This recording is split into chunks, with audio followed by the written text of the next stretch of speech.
안녕하세요. 의학박사 신성 원장입니다. 오늘 말씀드릴 내용은 이제 보형물을 제거하고 교체하고 이제 그런 것에 대한 설명이에요.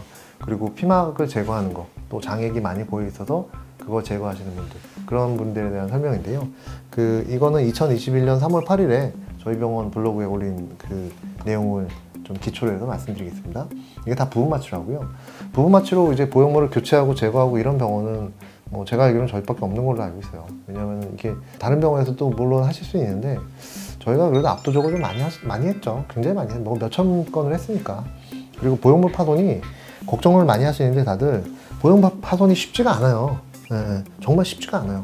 어떤 병원, 다른 병원 선생님들은 자기는 파손된 거 한 번도 못 봤다 이런 말씀까지 하실 정도로 파손되기가 쉽지가 않습니다. 뭐 이렇게 막 쥐어 뜯고 막 이래도 뭐 터지지 않는데요. 뭐. 근데 저희 병원은 워낙 특이한 병원이다 보니까 터진 분들이 되게 많이 오세요. 최근에 제가 통계를 내보니까 저희 병원 오신 분들 중에 보형물 파손돼서 오신 분들이 한 1000명 가까이 되더라고요. 제가 깜짝 놀랐다니까요. 그러면은 안 터져서 오신 분들이 훨씬 더 많으니까 그러면은 이 수술, 이 보형물 제거, 교체 이 수술만 제가 진짜로 뭐 몇천 명을 한 것 같아요. 그 통계까지 못 내봤는데 하여튼 파손돼서 오신 분들이 굉장히 많습니다. 물론 다른 데서 검사하시고 괜찮다고 하셨는데 제가 보니까 터졌네요 이런 경우가 많긴 해요. 근데 그만큼 보형물 파손은 진단이 조금 어렵고 제가 놓친 보형물 파손의 경우도 있었을 거예요. 그러니까 약간 터진 경우는 조금 알기가 힘들어요. 근데 와장창 터지면 알기가 쉽거든요. 그러니까 제가 봤을 때 이거 아리까리한데 그냥 안 터진 것 같은데 했는데 뭐 몇 달 있다 딴 데 갔는데 이제 터졌다고 뭐 이런 말씀 듣고 뭐 그런 분도 있었겠죠. 뭐 저는 모르지만 그만큼 터지기가 쉽진 않은데 저희 병원은 터져서 많이 오시죠. 이분도 터져서 오신 건데 이런 실리콘 보형물이 아니라 하이드로겔 보형물이라고 보형물도 사실 종류가 되게 많아요. 근데 한때 핫했던 그런 보형물들이 있단 말이죠. 저는 새로 어떤 보형물이 새로 나왔다 그러면은 저는 조금 기다려 봐요. 왜냐면 그때는 핫할지 몰라도 시간 지나서 지켜보면 다른 생각이 들 수도 있거든요. 저는 차라리 사람 몸에 쓰는 이런 것들은 차라리 가장 오래된 게 제일 검증이 많이 됐어요. 물론 부식이다라고 생각할 수도 있겠지만 제일 검증이 많이 됐고 그 다음에 개발된 게 뭐 있다 할지라도 일단은 안전성 측면에 있어서는 그래도 제일 낫다고 저는 생각해요. 여러분들이 꼭 생각해 두셔야 될 게 가습기 살균제가 10년 이상 쓰였어요. 가습기 살균제가 1, 2년 쓰였다가 그런 문제가 난 게 아니에요.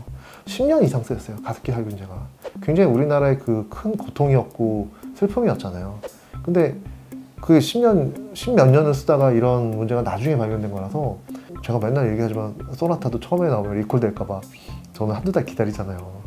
소나타 그랜저 안 사고 좀 기다리시라고 한두 달 기다리시라고 제가 그러잖아요.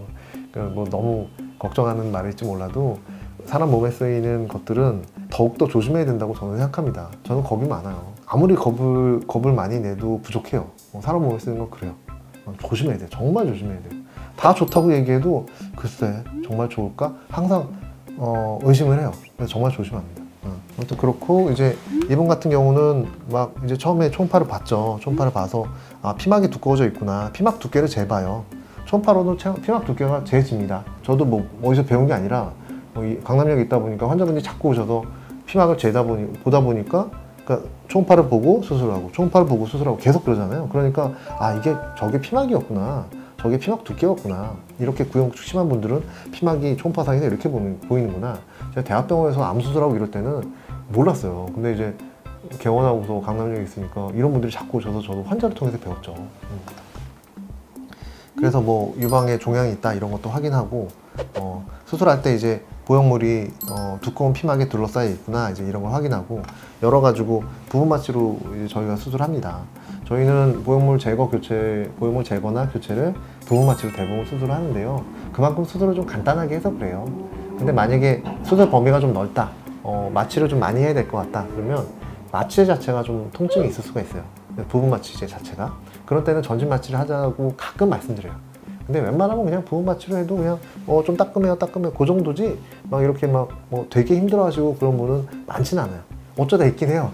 되게 아파하시는 분은 어쩌다 있긴 한데 대부분은 그냥 견딜만 해요. 막 그러시고 심지어 그 피막을 뜯어낼 때 어떤 때는 그냥 뜯는 느낌이 나거든요. 피막이랑 정상 조직이랑 분리가 잘 돼요. 사실은 구형구축이 심할수록 사실은 분리가 잘 돼요. 그 정상 조직이 분리하기 힘들지 사실은 비정상적인 그런 피막은 정상 조직하고 분리하기가 어렵지가 않아요. 사실 재밌어요. 제가 이 수술 되게 좋아해요. 그래서 막 신나가지고 막 피 막 벗겨내고 막 이러다 보면은 이거 너무 많이 벗기는 거 아니야? 여기는 정상 피막인 것 같은데? 그러면서 스스로 딱 그 문제가 되는 피막만 제거해야지 이런 생각을 한단 말이죠. 그래서 보시면은 이제 여기 피가 그냥 뭐 모자이크 해놔도 이게 피막인데 피가 안 묻었잖아요.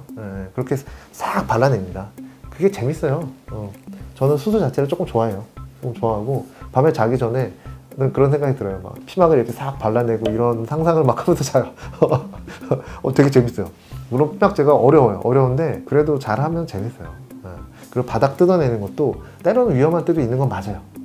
근데 위험하지 않은 선에서 바닥도 그냥 피막을 싹 제거하고 그러면 됩니다.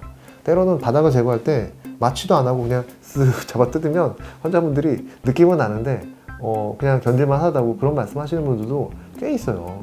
의외로 꽤 있어요. 바닥이 되게 위험하다고 다 생각하시잖아요. 근데 의외로 이렇게 잡아 뜯는데도 그냥 견딜만 하다고 그러신 분들도 좀 있어요. 되게 많다고는 말씀 못 드리겠지만 아무튼 그래서 이분 같은 경우는 장액도 많이 있었고 양쪽 보형물 파손돼 가지고 할 수 없이 양쪽 피막을 다 제거했어요. 다 제거하고 보형물 다 제거하고 보형물 다 빼내고 이제 그 피막도 다 제거하고 이렇게 한 거죠. 이게 정말로 주변 조직을 건드리지 않고 정말 피막만 싹 발라내는 거예요. 그러니까 그런 재미가 있는 거죠. 이태리 장인 정신으로 이제 싹 발라내는 거죠. 오늘 여기까지 설명드리겠습니다. 그래서 피막은 무조건 걱정하실 건 아니고요. 때에 따라서 제거해야 되는 경우도 있지만 건강한 피막은 그냥 두시면 나중에 그냥 저절로 없어져 버려요. 그거는 제가 뭐 수천 명의 수술을 해가지고 입증을 한 거라서 하여튼 뭐 걱정은 이제 의사가 하는 겁니다. 환자분들이 걱정하는 게 아니에요. 걱정은 제 거예요. 다음에 또 뵐게요. 구독과 좋아요는 이번에 안 눌러주셔도 돼요. 다음에 눌러주셔도 돼요. 괜찮아요. 감사합니다.